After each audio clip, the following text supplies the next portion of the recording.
Bienvenido a Asturias, Pedro. Gracias, para mí es un honor estar aquí en Oviedo. Naciste en San Pablo.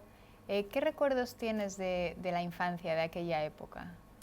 No, muy grandes los recuerdos porque tuve una infancia muy intensa con muchos hermanos. Nosotros somos 7 hermanos, o que hoy para Brasil, yo creo para mayor parte del mundo es un absurdo, pero nosotros éramos una familia muy grande. Yo tengo los recuerdos más felices que puede un niño tener.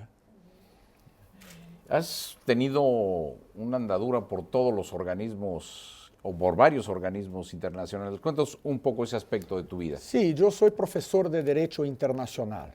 Hace 30 años, en agosto último, yo completé 30 años en aulas dando clases de Derecho Internacional. Entonces, claro que aún más por estar en una universidad tan prestigiosa como es la Universidad de São Paulo, esto hizo con que yo fuera invitado muchas veces a colaborar con organizaciones internacionales. Entonces trabajé en el Banco Interamericano de Desarrollo. Yo fui juez, presidente del Tribunal Administrativo del banco por 4 años. Trabajé en la Organización de los Estados Americanos, la OEA, en una misión de buenos oficios cuando hubo el conflicto entre Ecuador y Colombia.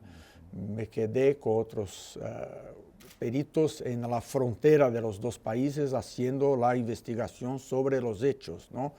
Entonces, esto me propició una experiencia muy larga y hoy yo soy el director, uno de los directores del Consejo Directivo del CEJA.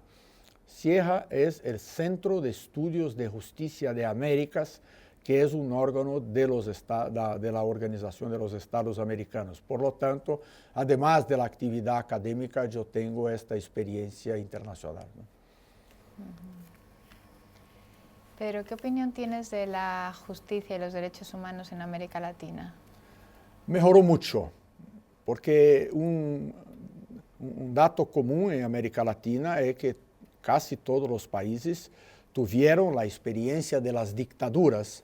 En los años 60 hasta los años 80, la gran parte de los países tuvieron gobiernos dictatoriales. Es claro que la primera víctima de las dictaduras son los derechos humanos. Entonces, después de la redemocratización de estos países, incluso Brasil, se empezó a cambiar la situación para la adopción de mecanismos más efectivos de combate a la violación de derechos humanos.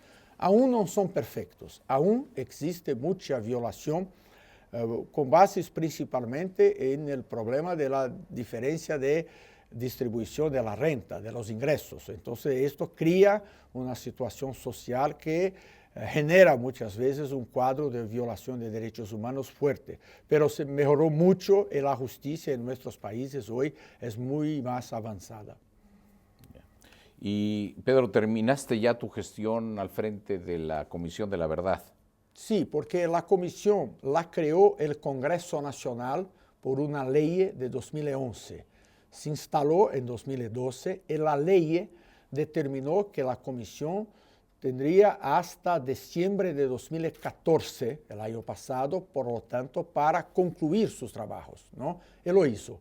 En 10 de diciembre de 2014, 10 de diciembre es una fecha muy importante en los derechos humanos, porque es la fecha internacional de derechos humanos. Se celebra la fecha en que en 1948 se aprobó la Declaración Universal de los Derechos Humanos en Naciones Unidas. Entonces, en 10 de diciembre, en todo el mundo se celebran los derechos humanos. En Brasil, la celebración el año pasado fue con la entrega a la presidenta Dilma Rousseff del informe de la comisión y, por lo tanto, la comisión terminó sus trabajos. Vale. ¿Y cuáles serían las principales conclusiones de tu informe? Hay una conclusión que es fundamental para nosotros, que puede parecer obvia, pero se concluyó y se comprobó, que es el hecho de que las graves violaciones de derechos humanos en Brasil, y como en general en América Latina, no fueron el resultado, el efecto de relaciones individuales de psicópatas, pero fueron una política de Estado. Hubo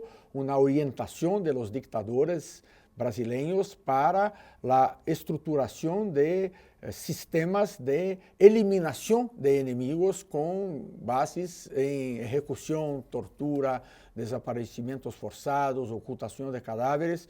Esto se logró demostrar de una manera muy efectiva y es la principal conclusión del informe. Nosotros en ASICOM tratamos de unir fuerzas para contribuir a la integración iberoamericana. ¿Crees que vamos por buen camino? Sí, porque esto es fundamental. Yo hablo por mi experiencia personal como coordinador de la Comisión Nacional de la Verdad. La ley determinó a nosotros que tendríamos que buscar la verdad, pero también la memoria histórica. ¿Y cómo se hace con la memoria de una población? En Brasil, la gran mayoría de la población nació después del final de la dictadura, por lo tanto no vivió la dictadura. Y para esto los órganos de comunicación, los periodistas, los periódicos, las revistas, la televisión fueron fundamentales porque un año antes de terminar nuestro trabajo, en el inicio de 2014, empezamos a divulgar informes parciales, informes preliminares, en audiencias públicas con una gran actividad de cobertura de prensa. Y por lo tanto la población por un año pudo conocer los hechos, de suerte que cuando se produjo el informe, las informaciones ya se tendrían distribuido por la población, diseminado por la población.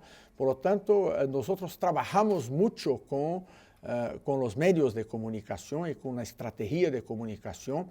Y yo creo que es fundamental. Y yo creo que se avanza bien. Un marco en América Latina. Claro que hay problemas en algunos países, Venezuela vive una situación difícil hoy, Ecuador también, pero en general, de un punto de vista de la libertad de prensa, de la posibilidad de los órganos de comunicación de trabajar, se avanzó mucho en América Latina. Y el trabajo de ASICOM en Iberoamérica es fundamental. Muchísimas gracias, Pedro, por No, este rato gracias tan agradable. a ustedes.